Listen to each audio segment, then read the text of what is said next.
Hi darlings, Marianne here, coming to you from sunny Southern California. It is Black Friday, the day after Thanksgiving. Famously called Black Friday for shopping madness, which I am avoiding at all costs. I'm here with some fur babies of mine. Look, we've got Bella up here. Bella, hey, say hi. Then we've got JJ and Robin, which is part of Batman and Robin. Here's Batman over here on the other couch. Batman and Robin, the dynamic duo, and our little friend JJ here, the grey one. And then we have Chucky down here. Chuck, say hi. Yes, we have 5 animals. I know, it's crazy. So I'm in the front room today. A little change. I've got the house to myself, so I don't have to be crammed away in my little therapy room. So I'm enjoying the front room today. Gorgeous spring day. What is it? Spring? No, fall day. So today I thought I would carry on my topics about past life issues, and today I thought I would discuss anger. Great topic. We all have a certain amount of anger. It's just part of the human experience, isn't it? But, you know, what happens when you have just too much anger, when you have an anger problem? If people have ever said to you, you know, that you might be a candidate for anger management, then this could be a good subject. I mean, we all have those days, we all have those times, and we all have those triggers, don't we? That, you know, certain things set us off and we can get really angry about certain subjects. That doesn't necessarily make us an angry person.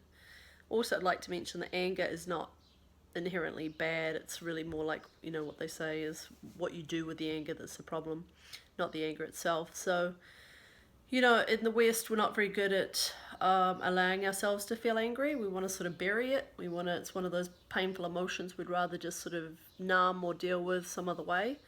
But anger is very important to listen to because your soul is telling you something. Obviously, if you're upset, you're angry, your soul is trying to get a message to you about something important, and it's a really good time to listen. So if your anger had a voice or had a personality, you know, what would that be? You might want to sort of, I always try to journal, have a conversation when I get upset or something's coming up like anger.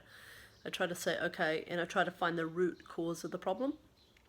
And I will be teaching in future about how to find the root cause of issues, and you can use past lives to do that, and it's actually not too difficult to do. It is something that can definitely be learned, be taught. Anyway, how does anger relate to past lives? So the first thing to point out is we are never angry for the reason we think. So something might have happened and it triggers us in a certain way and we get upset and we get angry about it, you know, in the present time. But often what is actually happening is it's like you've got an open wound and somebody's sort of touching it and you're like, ah, you're reacting. And often that's really old data. It's an old wound, and the wound can be from many lifetimes ago. It can be super old.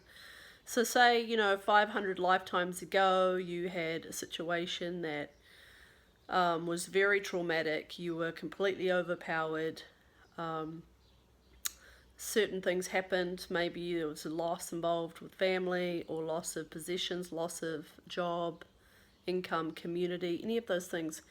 And back, you know, a few hundred years ago, if you were to lose something important like a job, then that could have actually even cost you your life, or you know, your home. I mean, you know, you think things are a delicate sort of pile of cards now. Well, many years ago, if, like, for example, if a woman was to lose her family, then often she would die of starvation just because she wasn't married to the farmer that would take care of the farm, and you know, these sort of things. Not to put down women, obviously, but you have to look at the time, you have to look at the history and what that meant in certain countries and certain cultures. If you were, say, rejected by a man as a woman in a Middle Eastern culture or Indian culture, you know, a long time ago, that would have very quickly led to your demise, rejection from your community, that kind of thing. So what I'm trying to say is, if you get the right set of circumstances and you put those together, and then in this day and age that is triggered, causing an angry response, what you're saying is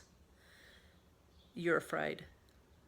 That's the fear speaking. So you're afraid of actually history repeating itself. Now, you don't know this on a conscious level. This is all happening in the subconscious, and that's where the reaction is coming from. So you're not going to be able to figure this out too easily without doing some sort of regression work. But if you know that you have triggers about certain things that feels like something unresolved, then I would recommend reaching out for somebody like myself, a regressionist. You can reach out to me, or you can find somebody in your area if you're not in Southern California. If you are in this neighborhood, I would love to meet with you. And we could start with a simple conversation just to see if you feel that we're a good match, or if your situation is a good fit for this kind of modality. Feel free to reach out to me.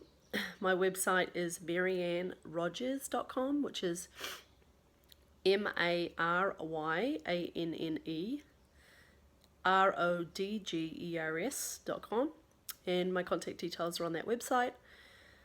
And you can also have a little bit of a read about what it is that I do, and look out for more of these videos. If you'd like to subscribe to this channel, if you find this useful, feel free, and I will be talking to you soon about another subject. Okay, thanks so much.